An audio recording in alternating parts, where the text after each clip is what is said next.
बोलिए प्रेम से श्री सद्गुरु महाराज की जय। श्री सद्गुरु महाराज की जय। श्री सद्गुरु महाराज की जय। नमामि अमित ज्ञान रूपं कृपालम् अगम बोधदाता सुबुद्धिनिधि विशालम् क्षमाशीलयति धीर गम्भीर ज्ञानम् धर्मकील गृहधीर समधीर ध्यानम् जगत त्राणकारी अघारी उदारम् भगत प्राण रूपं दयागुणपारम्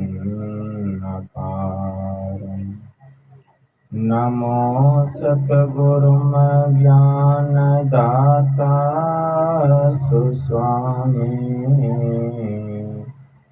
नमामि नमामि नमामि नमामि नमामि नमामि नमामि महाराज सद्गुरु है राजन को राजा है जिनकी कृपा से सरे सर्व काजा भने में ही सोई परम गुरु नमामि नमामि नमामि नमामि नमामि नमामि नमामि नमामि नमामि। श्री सद्गुरु महाराज की जय।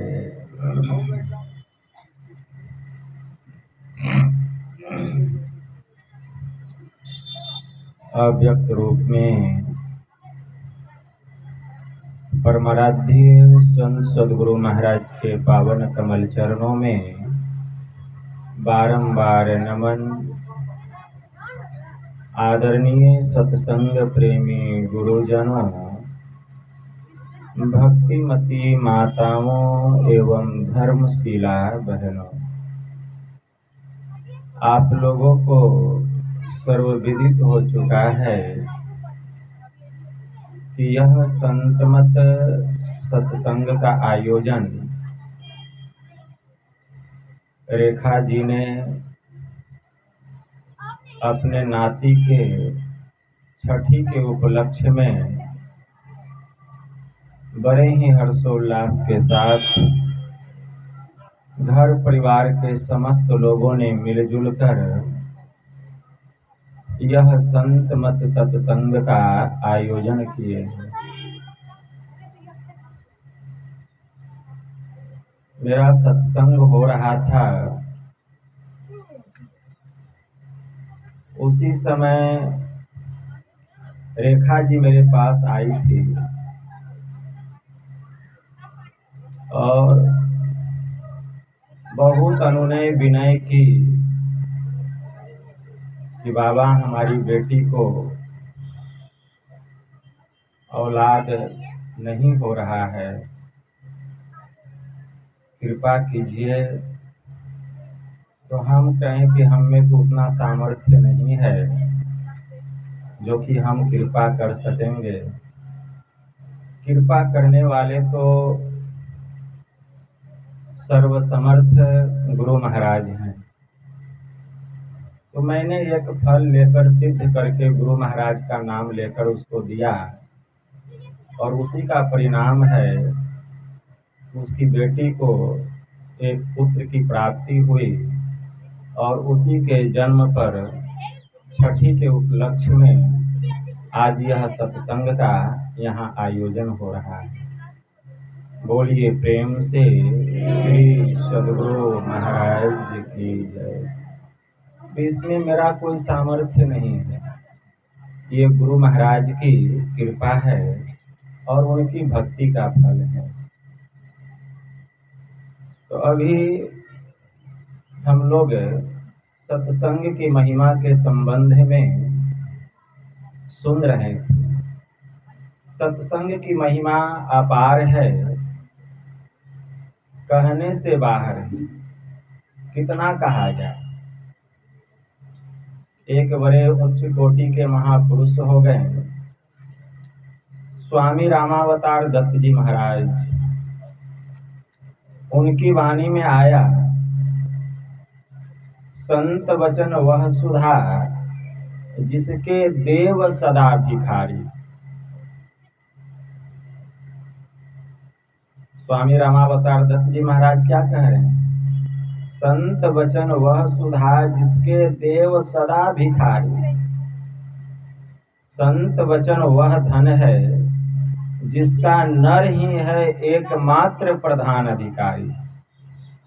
मतर्य अमर बन जाता जिससे वह संजीवन रज है। संत वचन सब भव रोगों का राम बाण भेषज है। वेद शास्त्र अनुभूति तपस्या का जिसमें संचय है। अरे बच्ची बैठो, पानी नहीं पिलाना है, बैठो। सत्संग में विघ्न उत्पन्न कर रही है। संत वचन वह धन है जिसका नर जो है एकमात्र उसका अधिकारी है और कोई दूसरा अधिकारी नहीं है। मतर्य अमर बन जाता जिससे वह संजीवन रज है। संत वचन सब भव रोगों का राम बाण भेषज है। वेद शास्त्र अनुभूति तपस्या का जिसमें संचय है। संतों का बर वृद वचन वह मंगलमय निर्भय है। क्यों बैठा कर्तव्य मूढ़ नर बन चिंता का वाहन। संत वचन के सुधा सिंधु में कर संतत अवगाहन।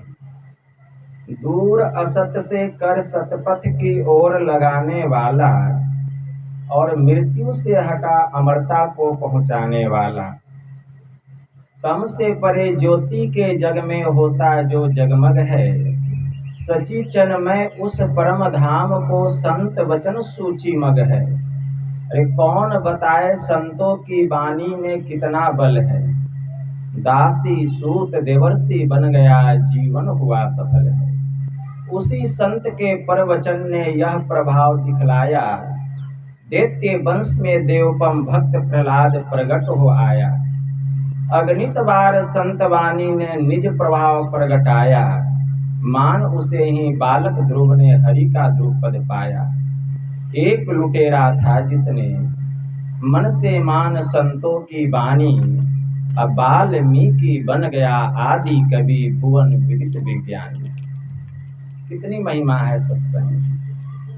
गोस्वामी जी ने मानस में लिखा, सुनी आचरज करई जनि कोई। सत्संगति महिमा नहीं कोई। वाल्मीकि नारद घट जोनी। निज निज मुखनि कहे निज होनी। जल चर थल चर नभ चर नाना। जे जर चेतन जीव जहाना।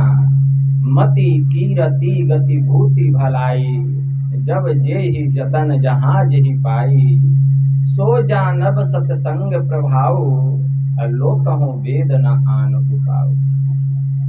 कितना अच्छा गोस्वामी जी लिखते हैं। इस संसार में जल में रहने वाले, इस संसार में धरती पर रहने वाले, विचरण करने वाले, इस संसार में आकाश में विचरण करने वाले जितने प्राणी हैं, उन सभी को मति मतलब अच्छी बुद्धि, कीरति संसार में यश, गति अर्थात मुक्ति, भूति अर्थात धन संपदा, भलाई अर्थात नम्रता, शीलता, बड़प्पन, इन पांचों चीजों की प्राप्ति जब कहीं जहाँ कहीं जिस किसी उपाय से जिस किसी को भी हुआ है वह सत्संग के प्रभाव से हुआ जानना चाहिए।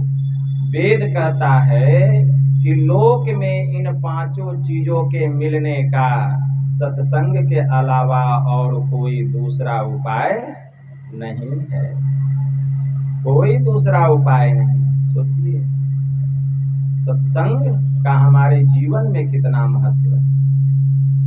गोस्वामी जी ने लिखा कि प्रभु मुझे कुछ नहीं चाहिए, अगर आप मुझे कुछ देना चाहते हैं तो मुझे सत्संग दीजिए और कुछ नहीं, केवल सत्संग।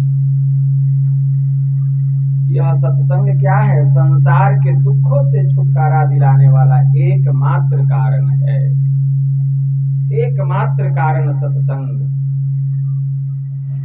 और कोई दूसरा नहीं हो सकता। सत्संग परमात्मा का निज अंग है। जो प्राणी सत्संग में आकर के बैठ जाता है, विश्वास कीजिए वह परमात्मा की गोद में बैठा हुआ है। आप लोग परमात्मा की गोद में आकर के बैठ गए हैं, परमात्मा की गोद में। अब कहेंगे एक गोद में कितने लोग बैठेंगे? एक गोद में कितने लोग बैठेंगे? तो परमात्मा का गोद कितना बड़ा है कि यह पूरा विश्व और ब्रह्मांड उनके भीतर में समाया हुआ है।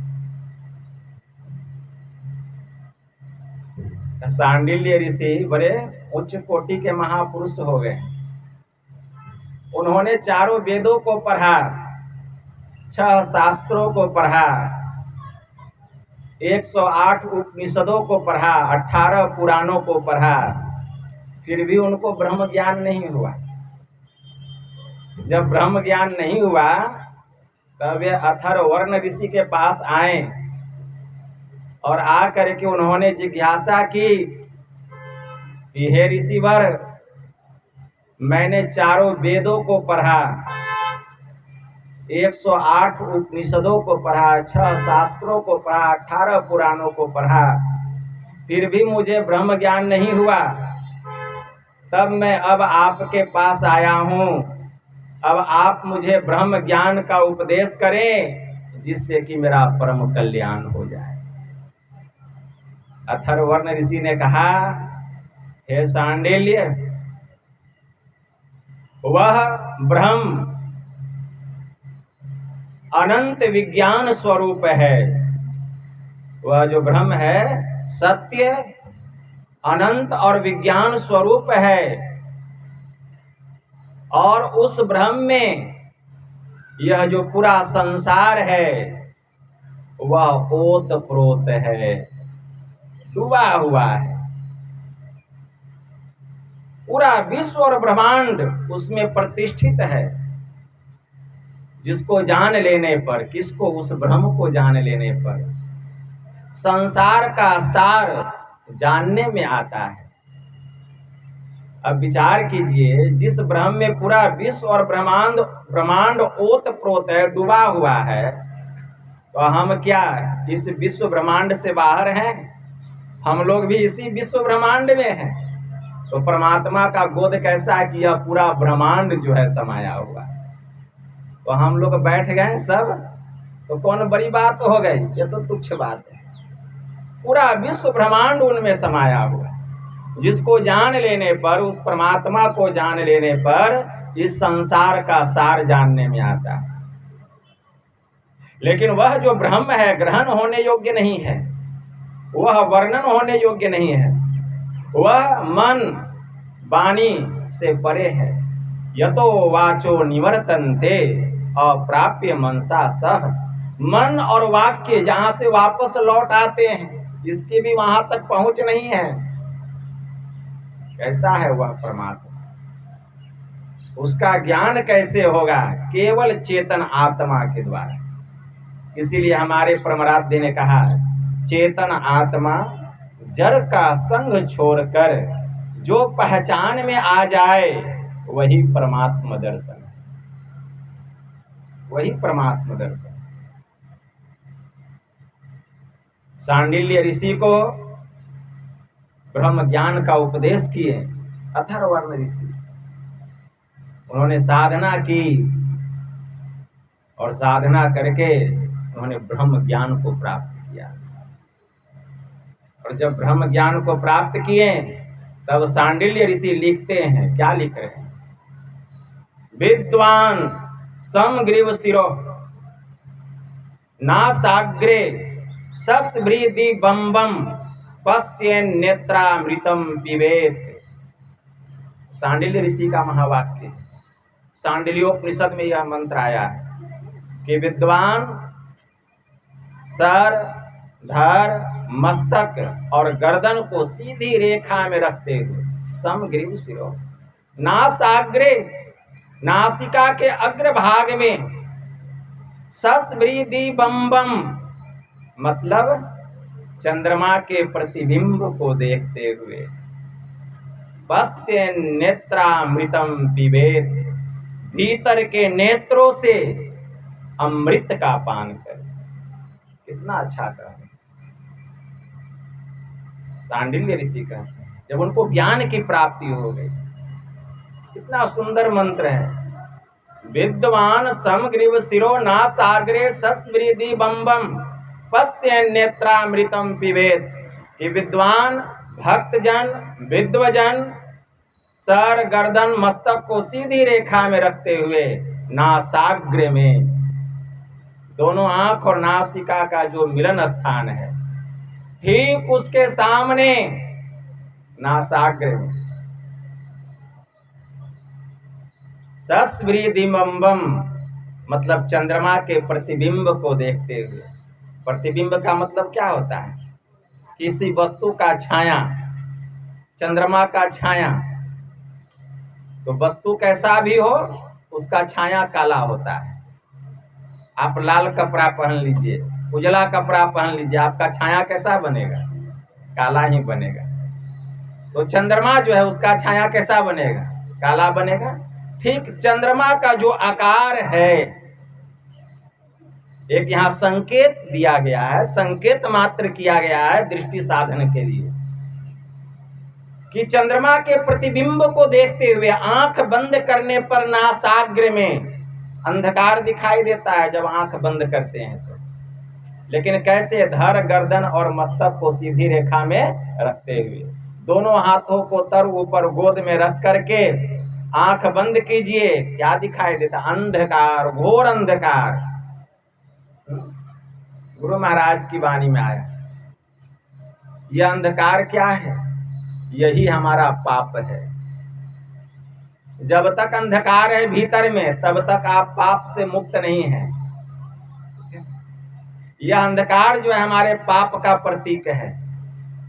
गुरु महाराज की वाणी में आया, पापों के संस्कार जन्मों के मेरे, है जो गुरु दया कर क्षमा कर मिटाना, और गुरु मम सूरत को गगन पर चढ़ाना। कैसे चढ़ाएंगे? बस यही एक क्रिया है, दूसरा कोई क्रिया नहीं। यह जो पहाड़ के जैसा अंधकार है, इस अंधकार में नासाग्र में अच्छे गुरु से इसके रहस्य को, इस विद्या को जानना चाहिए। इसी अंधकार में चंद्रमा के बिंब को देखते हुए, मतलब अपनी दृष्टि को इतना समेट लीजिए नासाग्र में कि अंधकार जो है वह चंद्रमा के प्रतिबिंब के समान हो जाए। चंद्रमा के प्रतिबिंब के समान इतना दृष्टि को समेट लीजिए, और चंद्रमा के प्रतिबिंब को देखते हुए ठीक उसके मध्य में, कहाँ? मध्य में दृष्टि की दोनों धारों को स्थिर कीजिए। जब चंद्रमा के प्रतिबिंब में दृष्टि की दोनों धार जाकर के स्थिर होगी तब क्या होगा? अंधकार का मंडल फटेगा। ऐन महल पट बंद के चलु सुख मन घाटी हो, दृष्टि डोरी स्थिर रहे तम बिचही में फाटी हो। खुले राह आसमान की टूटे भ्रम टाटी हो। सब भ्रम समाप्त हो जाएगा, ब्रह्मांड में जाने का रास्ता खुल जाएगा। परमात्मा के पास जाने का रास्ता खुल जाएगा, अंधकार का मंडल फटेगा, ब्रह्म ज्योति का प्रकाश होगा और आपका भीतर का दिव्य चक्षु, दिव्य दृष्टि खुल जाएगी। क्योंकि उस ब्रह्म ज्योति को देखने की ताकत इस चमड़े की आंख में नहीं है, यह समर्थवान नहीं है। आपका भीतर का दिव्य चक्षु खुलेगा और उसी दिव्य चक्षु से, वहां से जो अमृत की वर्षा हो रही है, उस नेत्र से आप अमृत का पान करेंगे। यही सांडिल्य ऋषि कह रहे, पश्य नेत्रामृतम पिबेत। खुलासा कर रहे हैं सांडिल्य ऋषि, देखिए कितना खुलासा किए। यथा सिंहो गजो व्याघ्रो भवेद्वस्य शने शने तथैव सेवितो वायुर्न्यथा हंति साधकम। जैसे बाघ, सिंह और हाथी धीरे धीरे काबू में आता है, वैसे ही प्राणायाम की क्रिया के द्वारा वायु को, मतलब प्राण को बस में करने का अभ्यास किया जाता है। इसके लिए जो राजयोगी साधक होते हैं क्या करते हैं, तो सांडिल्य ऋषि ने कहा, 12 अंगुल पर्यन्ते नासाग्रे विमले अंबरे संविददृशि प्रसम्यन्त्याम प्राण स्पंदो निरुध्यते। सांडिल्य ऋषि ने कहा 12 अंगुल की दूरी पर स्वच्छ आकाश में, निर्मल आकाश में जब दृष्टि की दोनों धार जाकर के स्थिर होती है, प्राण की गति बंद हो जाती है, प्राण की गति बंद हो जाती है और हम उस द्वार में प्रवेश करते हैं। उस बारीक द्वार में, उस द्वार में प्रवेश करके हम कहाँ जाते हैं, तो सांडिल्य ऋषि ने कहा, तारका लोक शांतावंत मुपागते चैतन्य तन्ने बद्धे प्राण स्पंदो निरुध्यते। क्या कहते, भ्रूर मध्य, दोनों भंगों के मध्य में ठीक सामने में वह स्थान है जिसमें प्रवेश करना है। उस सूक्ष्म द्वार में प्रवेश करके साधक की सूरत तारा मंडल में गमन करती। भ्रूर मध्य तारका लोक शांतावंत मुपागते चैतन्य तन्ने बद्धे प्राण स्पंदो निरुध्यते। तारा मंडल में जाते हैं, असंख्य आकाश गंगाओं के समूहों को देखते हैं, कहीं कहीं लालिमाओं को देखते हैं। कितना आनंद आता है, बड़ा आनंद आता है, दिव्य लोक है। और सारे आकाश गंगाओं के समूह, उसमें सूरत क्या करती है, सैर करती है, सूरत खेलती है, आनंद आता है सूरत को, ठीक है ना। अनहद प्रकार के शब्दों की झनकार होती है, बरसात होती है, बहार होती है, ठीक है ना। सूरत आगे बढ़ती है उसी मंडल में जाकर के, सूक्ष्म मंडल में। यह जो सूक्ष्म मंडल है ये 2 भागों में बटा हुआ है, 2 भागों, आधे भाग में अंधकार और आधे भाग में प्रकाश। आप देखते हैं जब रात होता है तो चंद्रमा दिखाई देता है, सितारे दिखाई देते हैं ना रात में। तो वहाँ का जो अंधकार है ये ऐसा अंधकार नहीं है, वहाँ का अंधकार भी बड़ा विचित्र है, रहस्यमय है। एकदम जैसे जब पूर्णिमा का चांद निकलता है तो कितना प्रकाश होता है। पूर्णिमा का जब चांद निकलता है तो रात जगमग करता है, उसी तरह पूर्णिमा का चांद, पूनम का चांद वहाँ निकला हुआ है, पूनम का चांद निकला हुआ है। वह स्थान है सहस्त्रदल कमल और वहाँ चांदनी रूपी अमृत की वर्षा हो रही है, जगमग प्रकाश हो रहा है। गुरु महाराज की वाणी में आया, सहस्त्रदल कमल, गुरु महाराज की वाणी में आया, ज्योति करे झलमल। झिलमिलाता हुआ 5 मंडलों का प्रकाश हो रहा है, रंग बिरंग का प्रकाश हो रहा है, रंग बिरंग का। इतना आनंद आता है। जो वहां प्रवेश करता है उसका पाप का नामो निशान मिट जाता है, वह परम पवित्र हो जाता है। सूरत वहां पवित्र होती है, सूरत पवित्र होती है, पापों से मुक्त हो जाती है। पापों का नामो निशान मिट जाता है। गोस्वामी जी ने बड़ा सुंदर चित्रण किया है मानस में इस विषय में। क्या कहते हैं?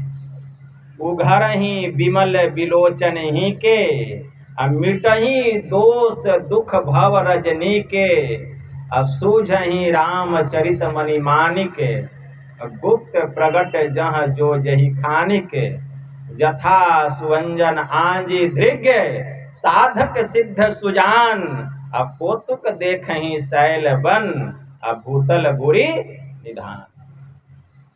गोस्वामी जी ने चित्रण किया। भीतर के दोनों निर्मल नेत्र खुल जाते हैं, ज्ञान और वैराग्य वहां एकदम पक्का हो जाता है। मिटही दोष दुख भाव रजनी के, मतलब अज्ञानता रूपी रात्रि का जितना दोष है, जितना पाप है, वह सब मिट जाता है। सूझहि रामचरित मणि मानिक, तब प्रभु का पावन चरित्र उसमें दिखाई देता है। अभी हम प्रभु के चरित्र को कहाँ देख रहे हैं? अंधकार में चरित्र दिखाई देता है, चरित्र तो प्रकाश में दिखाई देता है। तब उस पावन प्रकाश में प्रभु का पावन चरित्र दिखाई देता है, प्रभु श्री राम का, उनका चरित्र कैसा है। अभी हम उनके चरित्र को क्या जानेंगे? सूझहि रामचरित मणि मानिक, गुप्त प्रगट जहाँ जो जही खानिक। जो गुप्त है, जो प्रगट है, वह तो देख ही रहे हैं, लेकिन जो गुप्त है वह भी दिखाई देता है, लेकिन अंधकार में नहीं, उस परम प्रकाश, उस पावन प्रकाश। जथा सुवंजन आंजी धृग, साधक सिद्ध सुजान, कौतुक देखहि शैल वन, भूतल भूरि निधान। उस अंजन को साधक अपनी आंखों में लगाता है, और आंखों में लगाकर दिव्य दृष्टि को प्राप्त करके वह सुबोध ज्ञानी हो जाता है। बहुत से पर्वतों में, बहुत से पहाड़ों में, बहुत से जंगलों में, बहुत से कंदराओं में क्या छिपा हुआ है, कहाँ क्या हो रहा है, यहाँ तक कि इस संसार की बात छोड़ दीजिए, स्वर्ग में क्या हो रहा है, नरक में क्या हो रहा है, बैठे बैठे सबको वह खबर कर लेता है, सब खबर हो जाता है। उसको कहीं जाने की जरूरत नहीं पड़ती है। वह अनिमा आदि सिद्धियों को प्राप्त करके अष्ट सिद्धि प्राप्त ज्ञाता हो जाता है। अनिमा गरिमा महिमा लगिमा प्राप्ति प्राप्तव्य, इसी तत्व वसी तत्व, वह सबका स्वामी हो जाता है। पंचभूतों पर उसका अधिकार हो जाता है, जो उस अवस्था को प्राप्त करता है। पंचभूतों पर हम लिखते हैं भगवान, भ मतलब उसका भूमि पर अधिकार हो जाता है, ग मतलब गगन आकाश पर भी उसका अधिकार हो जाता है, व वायु पर उसका अधिकार हो जाता है, अग्नि पर उसका अधिकार हो जाता है, और न नीर मतलब जल पर उसका अधिकार हो जाता है।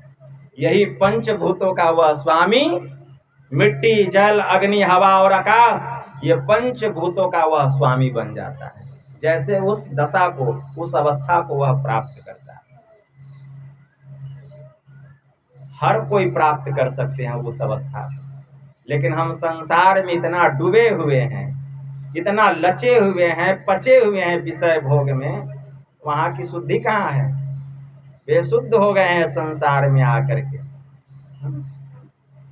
इसीलिए तो संतों ने इस संसार को लात मार दिया, और मूर्खों ने कुत्ता के तरह, श्वान के तरह इसमें एकदम लच पच गया। जा विस्या संतन तजत, मूर्खता ही लपटात, जा नर डारी बमन करत, स्वान स्वाद सो खात। ऐसा ज्ञान है, कितना गंभीर ज्ञान, कौन नहीं चाहेगा इस ज्ञान को प्राप्त करना। तो यह ज्ञान कैसे होगा? पहले सुनेंगे। अभी आप सुन रहे हैं, आपका मन कैसा हो रहा है?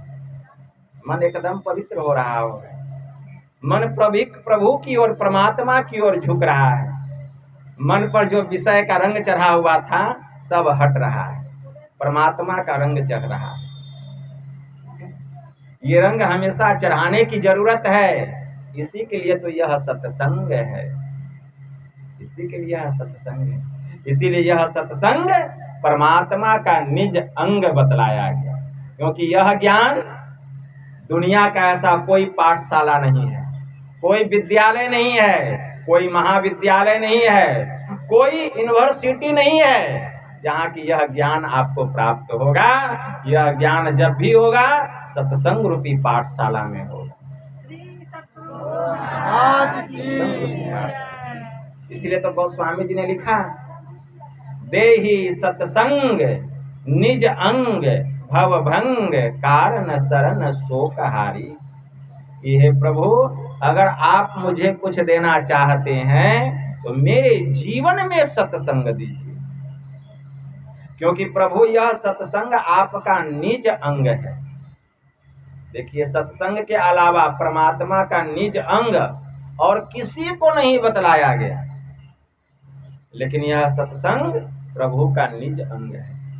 भव भंग, जो सत्संग में चला आता है संसार के दुखों से उसको छुटकारा मिलता है। श्री रंग, जो सत्संग में चला आता है हरि का रंग उसके ऊपर में चढ़ जाता है। कारण शरण शोकहारी, सभी प्रकार के शोक से, दुख से, दरिद्रता से छुटकारा दिलाने वाला अगर एकमात्र कारण कोई है तो वह है यह सत्संग। कितना पावन नाम है सत्संग, पवित्र नाम है सत्संग। सत्संग शब्द बोलने से ही जिह्वा पवित्र हो जाती है, मन पवित्र हो जाता है, हृदय पवित्र हो जाता है। जिसके कान में यह ध्वनि जाती है उसका कान पवित्र हो जाता है, और कान से होकर जिसके हृदय में यह ध्वनि प्रवेश करती है उसका हृदय पवित्र हो जाता है।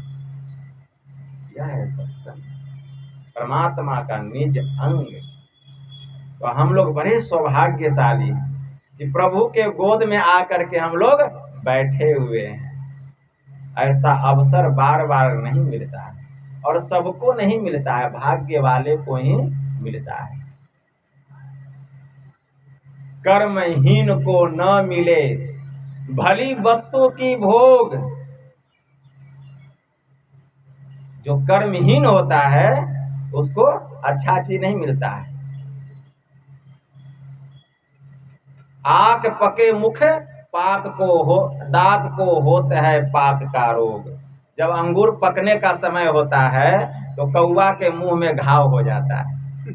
आप अंगूर दीजिए, देखिए कौवा जो है टप से उठा लेगा। आप कभी देख कर देखिएगा, कभी कौवा के सामने अंगूर फेंकिएगा और देखिएगा वो क्या कर, तुरंत उठा लेगा, क्योंकि अंगूर उसको विशेष पसंद है। बहुत कम लोग इस बात को जानते हैं। बहुत लोग जानते हैं कौवा तो केवल वही मांस खाता है, लेकिन आप अंगूर फेंक कर देखिएगा तुरंत उठा लेगा।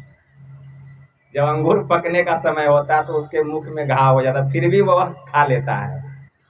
उसको पीड़ा होती है लेकिन उसको बहुत पसंद है। तो सबको यह नहीं मिलता है सत्संग, भाग्य वाले को मिलता है। तो हम लोग सौभाग्यशाली। अभी हम लोग सुन रहे थे, सुनी समुझहि जन मुदित मन, मज्जहि अति अनुराग, लहहि चारि फल अछत तनु, साधु समाजो प्रयाग। जो इस सत्संग में आकर संत महापुरुषों के उपदेशों को आनंद चित मन से, प्रसन्न चित मन से, मुदित मन से सुनते हैं, सुन करके समझते हैं और समझ करके अपने जीवन में उतारते हैं, मानो इससे वे शरीर रहते चारों फलों को, अर्थ धर्म काम और मोक्ष, इन चारों फलों को वे प्राप्त कर लेते हैं। अब क्या चाहिए? शरीर रहते चारों फल प्राप्त हो गया। जो इस सत्संग में आकर संत महापुरुषों के उपदेशों को आनंद चित मन से, मुदित मन से, प्रसन्न चित मन से सुनते हैं, सुनकर समझते हैं, अपने जीवन में उतारते हैं, इससे वे शरीर रहते चारों फल, अर्थ धर्म काम और मोक्ष को प्राप्त कर लेते हैं। परमात्मा सबसे पहले उसको अर्थ देते हैं, मतलब धन देते हैं। जब धन होगा तो धर्म होगा, शुभ कर्म में लगेगा, और जब धर्म होगा तो धन से आसक्ति नहीं रहेगी, अनासक्त होकर के कर्म करेंगे। गुरु महाराज की वाणी में आया, अनासक्त जग में रहो भाई, दमन करो इंद्रिन दुखदाई, काम क्रोध मद लोभ को त्यागो, तृष्णा तजी गुरु भक्ति में पागो, मन कर सकल कपट अभिमाना, राग द्वेष अवगुण विधि नाना, रस रस तजो तवही कल्याणा, पर प्रिय झूठ नशा अरुहिंसा, चोरी लेकर 5 गरिंसा, सकल तजो यह तुमरो घाती। यह आपके लिए घातक है, इसको त्याग दीजिए। भव बंधन कर जबर संघाती, यही तुम्हारा निज प्रभु रे भाई, इनकी भक्ति करो मन लाई, भक्ति भेद सतगुरु से पाई, सतगुरु इन हमें अंतर नाई। गुरु महाराज ने कोई अंतर नहीं, कोई भी अंतर नहीं। तो अर्थ धर्म काम जो भी आप चाहना करेंगे, जो भी कामना करेंगे, केवल चाहना करने की देर है, पूरा होने में देर नहीं लगेगा। और अंत में भक्ति करते करते एक दिन आपको मुक्ति मिल जाएगी। मुक्ति का मतलब संसार के दुखों से आप छूट जाएंगे। ये जो आवागमन आना जाना संसार में लगा हुआ है माँ के गर्भ में, इससे आपको मुक्ति मिल जाएगा। आप ब्रह्म स्वरूप हो जाएंगे, ईश्वर स्वरूप हो जाएंगे, मुक्ति मिल जाएगी।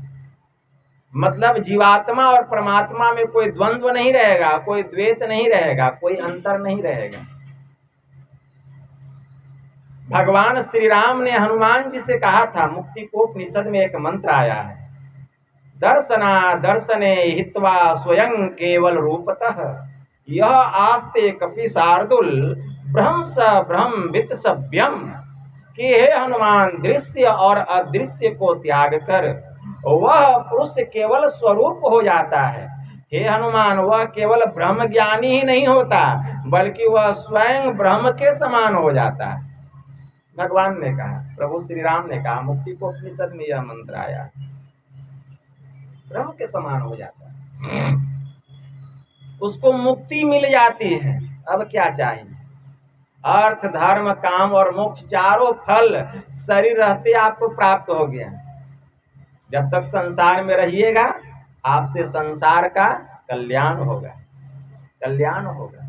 जब तक संसार में रहिएगा, संत महात्मा जब तक संसार में रहते हैं उनको कोई नहीं पहचान पाते हैं जल्दी, लेकिन जब संसार छोड़ के चले जाते हैं तब बड़ा अफसोस करते हैं कि हम कितने अभागे थे।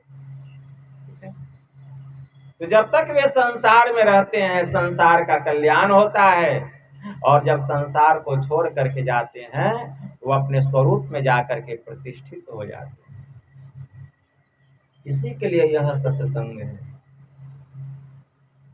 यह जो संत मत का सत्संग है यह सबको नहीं मिलता है। आप जाइएगा सत्संग में, खूब कथा सुनने को मिलेगा, बहुत लंबी लंबी कहानी। एक कहानी एक दिन में पूरा भी नहीं होगा, 7 दिन लग जाता है पूरा होते होते। खूब कहानी सुनिएगा, खूब लीलाओं को, कथाओं को, प्रभु का कौन कौन जन्म हुआ, क्या क्या किया, किन किन राक्षसों को मारा, दैत्यों को मारा, खूब सुनिएगा। लेकिन यह जो ज्ञान है यह सुनने को जल्दी नहीं मिलेगा। इसीलिए गोस्वामी जी ने मानस में लिखा, वर्णन कर दिया है सबका उन्होंने। रामचरितमानस जो है यह वेद का सार है। इसमें गोस्वामी जी ने क्या लिखा मानस में, राम भगति जहाँ सुर सरिधारा, सरसई ब्रह्म विचार प्रचारा, विधि निषेध मय कलिमल हरणी, अकर्म कथा रविनंदनी बरनी। मतलब इस सत्संग में गंगा जमुना और सरस्वती की धारा बह रही है। दिखाई दे रहा है गंगा कहाँ है, सरस्वती कहाँ है, जमुना कहाँ है। तो फिर कैसे हम समझेंगे कि इस सत्संग में गंगा जमुना और सरस्वती मतलब त्रिवेणी की धारा बह रही है। तो गोस्वामी जी ने वर्णन किया, राम भगति जहाँ सुर सरिधारा। इस सत्संग में जब संत महापुरुष राम के सगुण साकार रूप का वर्णन करने लग जाएं, उनकी कथाओं का, उनकी लीलाओं का वर्णन करने लग जाएं, तो समझ जाइए इस सत्संग में गंगा जी की धारा बह रही है। इस सत्संग में गंगा जी की धारा बह रही है। तो गंगा जी की धारा क्या है सत्संग में? प्रभु के सगुण साकार रूप का वर्णन, उनकी लीलाओं का वर्णन, उनकी कथाओं का वर्णन, यही इस सत्संग में गंगा जी की धारा है। सरसई ब्रह्म विचार प्रचारा।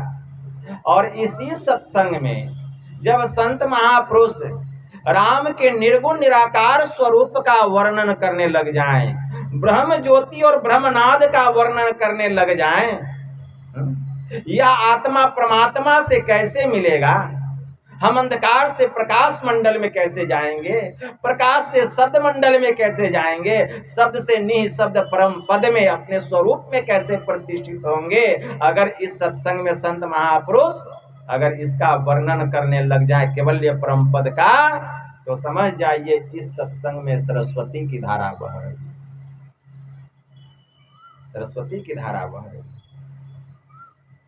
इसी सत्संग में जब संत महापुरुष विधि निषेधमय कलिमल हरणी अकरम कथा रविनंदनी वरणी, इसी सत्संग में जब संत महापुरुष कर्तव्य कर्म क्या है, अकर्तव्य कर्म क्या है, पाप क्या है, पुण्य क्या है, क्या करना चाहिए, क्या नहीं करना चाहिए, अगर इसका वर्णन करने लग जाए तो समझ जाइए इस सत्संग में जमुना जी की धारा बह रही, कलिमल नाशक जमुना जी।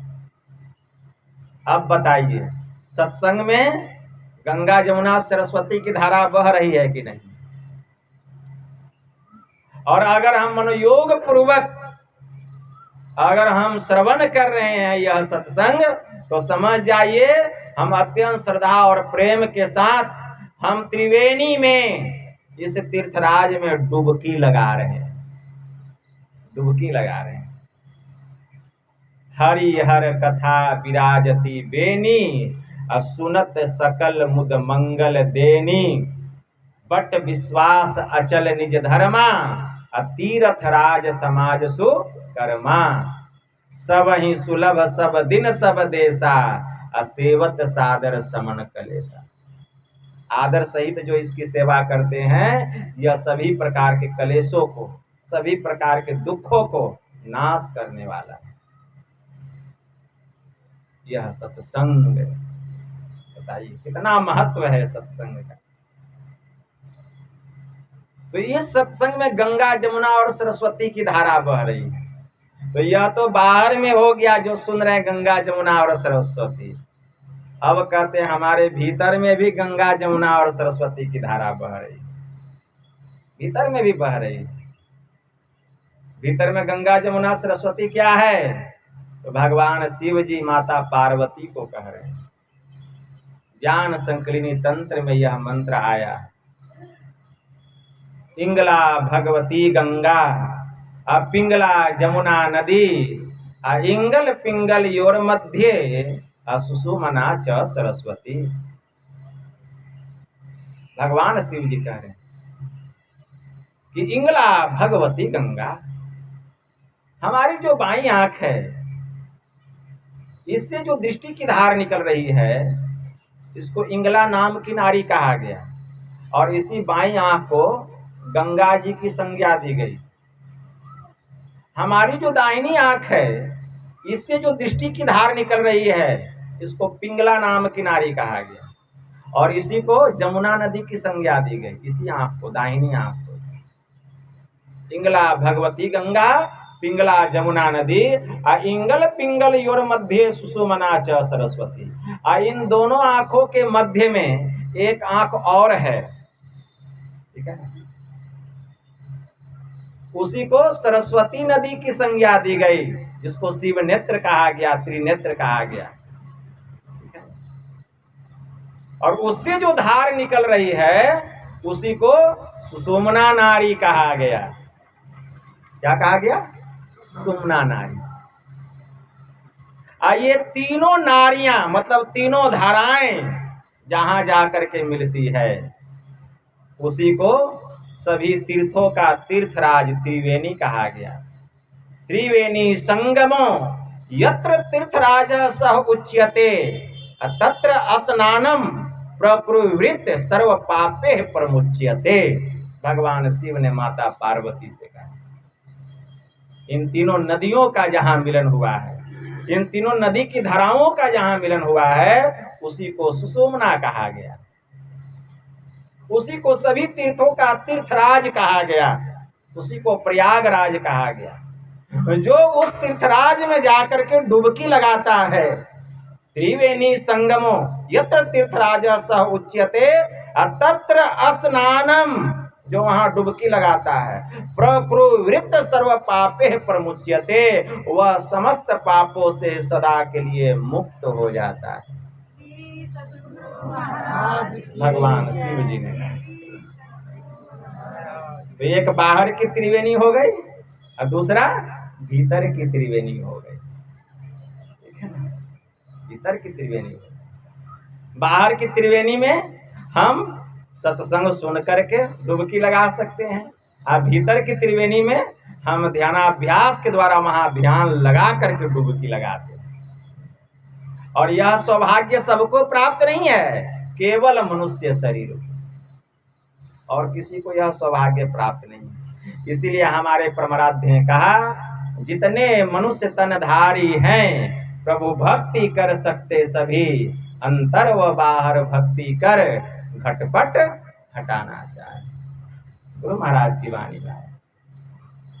घट तम प्रकाश शब्द पट त्रय, जीव पर है छा रहे, कर दृष्टि अरुध्वनि योग साधन, ये हटाना चाहिए, इनके हटे माया हटेगी, अप्रभु से होगी एकता, फिर द्वैतता नहीं कुछ रहेगी, अस मनन दृढ़ चाहिए। पाखंड अरु अहंकार तजी, निष्कपट हो अरु दीन हो, सब कुछ समर्पण कर गुरु की सेवा करनी चाहिए। इसके लिए सत्संग नित अरु ध्यान नित रहिए करत संलग्न हो, व्यभिचार चोरी नशा हिंसा झूठ तजना चाहिए। तो महाराज की बात, तब काम बनेगा, ऐसे काम नहीं बनेगा। केवल सुन लेंगे तो नहीं होगा, सुन करके करना पड़ेगा। तो कहा जाता है सुनने के लिए, सुना जाता है करने के लिए, और किया जाता है पाने के लिए। तब जो लाभ मिलना चाहिए वह अनुकूल लाभ हमको प्राप्त हो जाएगा। अनुकूल लाभ मतलब चारों फल, अर्थ धर्म काम और मोक्ष, ये चारों फल की हमें प्राप्ति शरीर रहते प्राप्त हो जाएगी, क्योंकि मरने के बाद ये मिलने वाला नहीं, मरने के बाद मिलने वाला नहीं। बहुत सारी ऐसी माताएं हैं जो वृद्ध हो गई हैं, वो क्या कहती है, भगवान जल्दी से हमको मुक्ति दे दीजिए, जल्दी से मुक्ति दे दीजिए। देखिए जहां तक ज्ञान है कहती है कि मुक्ति दे दीजिए। मुक्ति का मतलब क्या है? मतलब इस शरीर से छुटकारा दे दीजिए। उसका कहने का भाव यही रहता है कि शरीर से छुटकारा दे दीजिए। लेकिन हमारी माताएं और बहनों को समझना चाहिए कि शरीर छूटने से जीव को मुक्ति नहीं मिलती है। शरीर छूटने से जीव की मुक्ति नहीं होती, जीव की मुक्ति तो जीते जी होता है। संत कबीर साहब ने कहा, साधो भाई जीवत ही करो आशा, जीवत समुझे जीवत बूझे जीवत मुक्ति निवासा, जियत कर्म की फांस न काटी मुए मुक्ति की आशा, तन छूटे जीव मिलन कहत हो यह सब झूठी आशा। अरे अबहु मिला है सो तबहु मिलेगा, नहीं तो जमपुर वासा, दूर दूर ढूंढे मन लोभी, मिटे न गर्भ तरासा, साध संत की करे न बंदगी, कटे न कर्म की फांसा। सत गहे सतगुरु को चिन्हे सत नाम विश्वासा, कहे कबीर साधन हितकारी, अरे हम तो साधन के दासा, असाधो भाई जीवत ही करो आशा। जीते जी यह काम होगा, मरने के बाद नहीं होगा। भगवान शिव जी ने भी कहा, ब्रह्मा जी से कहा है, योग सिखोपनिषद में मंत्र आया है, पिंड पातेन या मुक्ति साह मुक्तिर्न तु मन्यते देहे ब्रह्मत्वमयाते जलानम सेंधुवम यथा अनन्यताम यदा याति तदा मुक्तः सह उच्यते। भगवान ने कहा कि मरने पर जो मुक्ति होती है वह मुक्ति नहीं है। मुक्ति तो वह है जबकि जीव ब्रह्मत्व को प्राप्त कर लेता है, ब्रह्म दशा को प्राप्त कर लेता है। जैसे नमक लवण मतलब नमक जल में घुलकर एक में एक हो जाता है, उसी प्रकार यह जो जीव है जीवन काल में जब योगिक क्रिया के द्वारा भक्ति करके उस ब्रह्म में मिलकर एक में एक हो जाता है, इस दशा में जीव की मुक्ति होती है, उससे अभिन्न नहीं रह जाता है,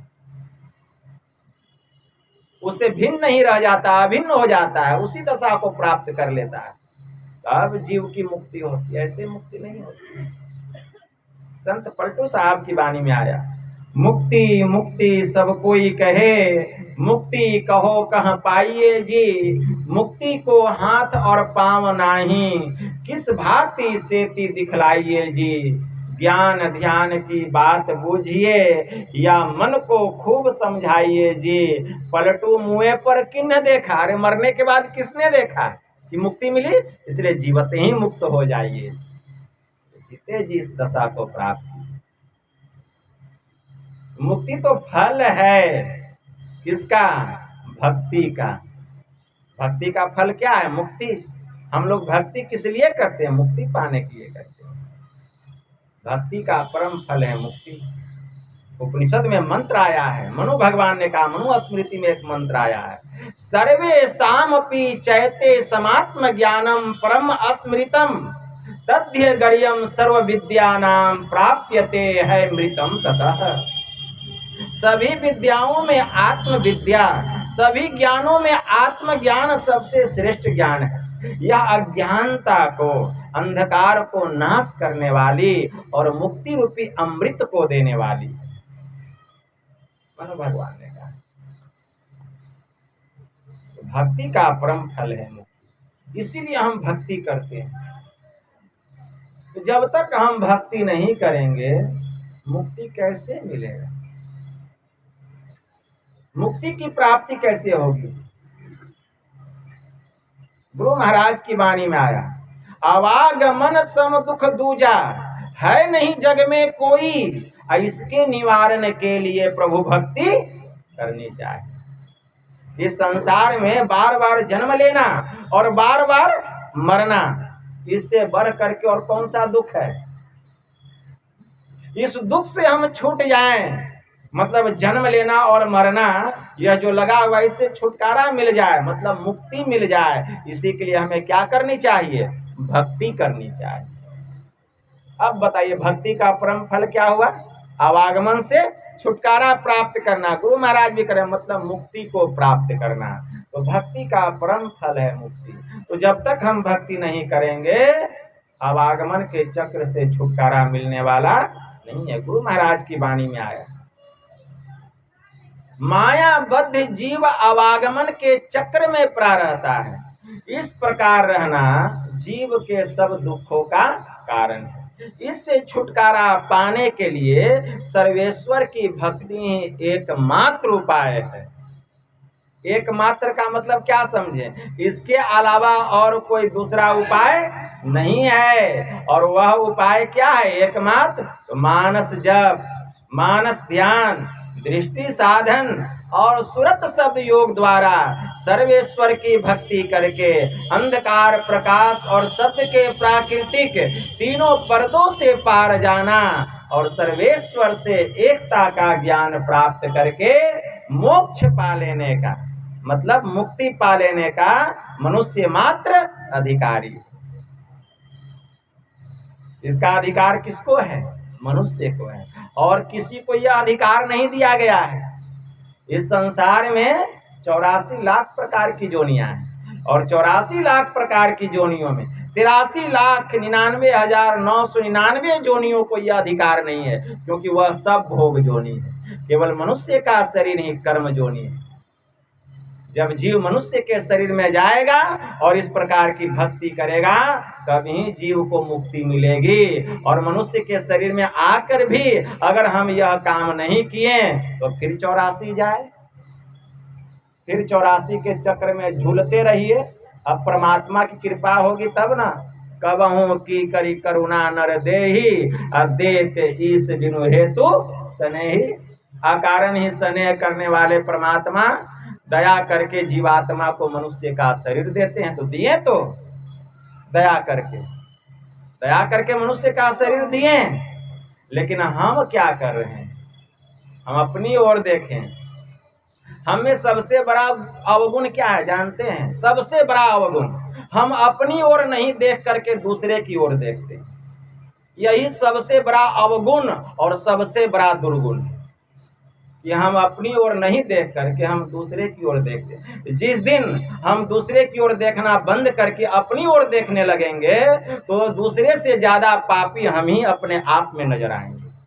इसको खूब याद रखिए। तो जो अपने ओर देखता है उसको कभी दूसरे का पाप नहीं दिखाई देता है, और जो सदा दूसरे की ओर देखता है उसको अपना पाप कभी दिखाई नहीं देता है। इसको खूब याद रखिए। हम एक उंगली अगर किसी की ओर उठाते हैं तो 3 उंगली हमारे तरफ रहता है, और इसको अंगूठा कस के पकड़े रहता है, मतलब इसमें हिल डोल नहीं हो रहा है। एक उंगली किसी की ओर उठाई है तो 3 उंगली क्या है? हमारे तरफ है, और अंगूठा इसको पकड़ के रखा है, इसमें हिल डोल नहीं रहा है। और जिसकी ओर उंगली उठाए हैं इसमें हिल डोल भी होता है, मतलब वह दोषी है कि नहीं ये कहना मुश्किल है। आप शक के आधार पे कह रहे हैं, लेकिन ये 3 उंगली जो आपकी ओर इशारा कर रहा है, अंगूठा कस के पकड़ा है, मतलब उससे आप 3 गुना अधिक दोषी है। यही इंगित करता है, संकेत करता है। इसीलिए कभी भी किसी का दोष नहीं देखना चाहिए, किसी का अवगुण नहीं देखना चाहिए। अपना काम करते रहिए, प्रभु का नाम लेते रहिए, केवल अपना काम कीजिए। जिस दिन यह जीवन में हम अपना लेंगे ना तो हम सत्य कहते हैं आपका आत्मा पवित्र हो जाएगा, आपकी वाणी पवित्र हो जाएगी, आपका मन पवित्र हो जाएगा, और गुरु महाराज की कृपा आप पर बरसने लग जाएगी। आप जीवन में ये अपना करके देखिए। सुनिए सबका सुनिए। परमात्मा ने कान दिया है सुनने के लिए, लेकिन कुछ बोलिए तो सोच समझ करके बोलिए कि हमको क्या बोलना है, क्योंकि बोली एक अमोल है। जो कोई बोले जानी आहिए तराजू तौली के तब मुख बाहर आनी। ठीक है ना? तब इस बोली को मुंह से बाहर निकालना चाहिए कि हमारी वाणी से किसी का हृदय को अगर चोट लगता है तो वह भी ठीक नहीं है। रहीम कवि कहते हैं, मधुर वचन ते जात मिट उत्तम जन अभिमान तनिक सित जलसो जैसे दूध उफान। रहीम कवि ने कहा। इसीलिए मीठी वाणी बोलिए, मन का आपा खोए, और के शीतल करे आपहु शीतल होए। मधुर वचन है औषधि, अकटुक वचन है तीर, श्रवण द्वार है संचरे, घायल सकल शरीर। पूरे शरीर को घायल कर देता है। तुलसी मधुर वचन ते सुख उपजे चहु ओर, वशीकरण यह मंत्र है तजिदे वचन कठोर।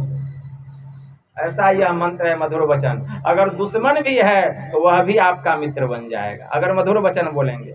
यह औषधि के जैसा काम करता है, आपको भी सुख और सुनने वाले को भी सुख। तो इस तरह संसार में रहना चाहिए, सदाचार का पालन करना चाहिए। गुरु महाराज की वाणी में आया, झूठ चोरी नशा हिंसा और जारी छोरी कर, जीवन बिताओ स्वावलंबी भ्रम भारे फोरी कर, संतों की आज्ञा है ये में ही माथे धर छल छोरी कर। इस तरह संसार में रहने की कला बतलाते हैं गुरु महाराज की, किस तरह रहना चाहिए। तो इस तरह संसार में रहते हुए हम भक्ति करें, ईश्वर की भक्ति करें, जहाँ तक होता है करें, प्रयास करें। ठीक है ना? क्योंकि यह जीवन ही इसी के लिए मिला है। और जिस काम को करने के लिए यह जीवन मिला है वह काम हम नहीं किए और सूअर वाला काम किए, कुत्ता वाला काम किए, गाय गधा बैल वाला काम किए, तो फिर मनुष्य का शरीर किस काम का? इसके महत्व को हमने क्या जाना? ठीक है ना। फिर शरीर छूटेगा तो सूअर के जोनी में जाएंगे, कुत्ता के जोनी में जाएंगे, गधा बैल बनेंगे, भटकते रहेंगे। जब फिर परमात्मा की कृपा होगी तो शरीर मिलेगा कि नहीं मिलेगा कहना मुश्किल, लेकिन अभी जो मिला है हम इसका सदुपयोग करें। इसीलिए भगवान श्री राम ने कहा, बड़े भाग मानुष तन पावा, असुर दुर्लभ सब ग्रंथ ही गावा, असाधन धाम मोक्ष करि द्वारा, पाई न जेहि परलोक समारा, सो प्रत्र दुख पावई, सिर धुनि धुनि पछताई, अकाल ही कर्म ही ईश्वर ही मिथ्या दोष लगाई। भगवान ने कहा शरीर मिला है, यह काम हम करेंगे तो क्या होगा? हमारी 7 पीढ़ी तर जाएगी। आप अपना कल्याण तो करेंगे ही और 7 पीढ़ियों का भी कल्याण हो जाएगा। आपके जो पूर्वज लोग हैं आपसे संतुष्ट हो जाएंगे, आपसे संतुष्ट हो जाएंगे, वहां भी उनको सुख मिलेगा। ठीक है, आपकी इस पुण्य से इसका फल वहां भी उनको प्राप्त होगा और जो आने वाली पीढ़ी है वह भी तरेगी, उसका भी उसको फल प्राप्त होगा। तो यह काम करना चाहिए। तो हम लोग नित्य प्रतिदिन ध्यान करें, नित्य प्रतिदिन सत्संग करें, गुरु की सेवा करें, गुरु की सेवा करें। परम संत बाबा देवी साहब ने कहा कि मैं ही इस संत मत का बड़ा ही छोटा सिद्धांत है और यह असूल सिद्धांत है। इन पर प्रत्येक व्यक्ति सोच समझकर चल सकता है, वह गुरु, ध्यान और सत्संग। परंतु 1,00,000 संत मत की प्रथम सीढ़ी है। जिस शख्स में 1,00,000 की कमी है उसे रूहानी और तरक्की कभी हासिल नहीं हो सकती। आप खुद गर्जी 1,00,000 का सबसे बड़ा दुश्मन है, परम संत बाबा देवी साहब ने। इसीलिए खुद गर्ज नहीं बनना चाहिए। तो इसलिए हम लोग गुरु की सेवा करें, सत्संग करें, ध्यान करें, हमारा कल्याण होगा। और सदाचार का पालन करें। जैसे बिना नींव का मकान मजबूत और टिकाऊ नहीं हो सकता, उसी प्रकार बिना सदाचार का पालन किए हम ईश्वर की भक्ति में एक बिंदु भी आगे नहीं बढ़ सकते। इसलिए सदाचार का पालन करते हुए हम एक ईश्वर की भक्ति करें, हमारा परम कल्याण होगा। यही थोड़ा सा आप लोगों की सेवा में मैंने कहा। बस इतना ही कहकर गुरु महाराज के श्री चरणों में प्रेम पुष्प समर्पित करते हुए मैं अपनी वाणी को यहीं विराम देता हूँ। और हमारी रेखा जी जिनको नाती हुआ है, मैं गुरु महाराज की तरफ से उसको आशीर्वाद देता हूँ, गुरु महाराज की तरफ से उसको आशीर्वाद देता हूँ कि उसका भविष्य उज्जवल हो। और आप लोग जो इतना कीमती समय निकाल करके आए हैं, मैं गुरु महाराज से प्रार्थना करता हूँ कि आपके जीवन के जो कष्ट हैं गुरु महाराज उसका हरण करें, आपके मन की जो कामनाएं हैं गुरु महाराज उसको पूरा करें और ध्यान साधना में आप लोगों की उन्नति हो। और एक छोटी सी सूचना है, गुरु महाराज की जयंती आ रही है और 23 तारीख को कुप्पा घाट में मनाई जाएगी, 23 मई को। और संतमत सत्संग मंदिर में मंगलवार को 25 तारीख पड़ रहा है, 25 मई को प्रातः 7:30 बजे से मनाई जाएगी। तो आप लोग सादर आमंत्रित हैं।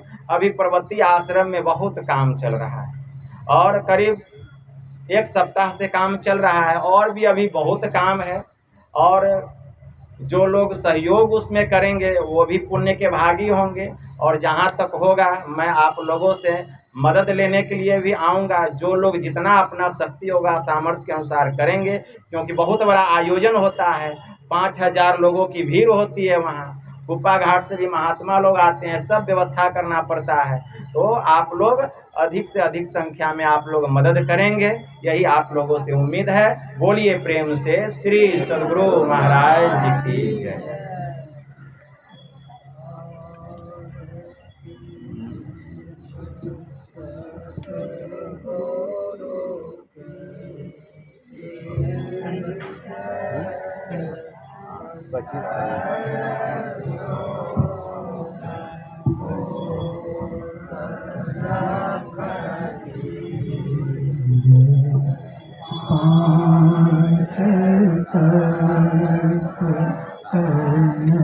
पांच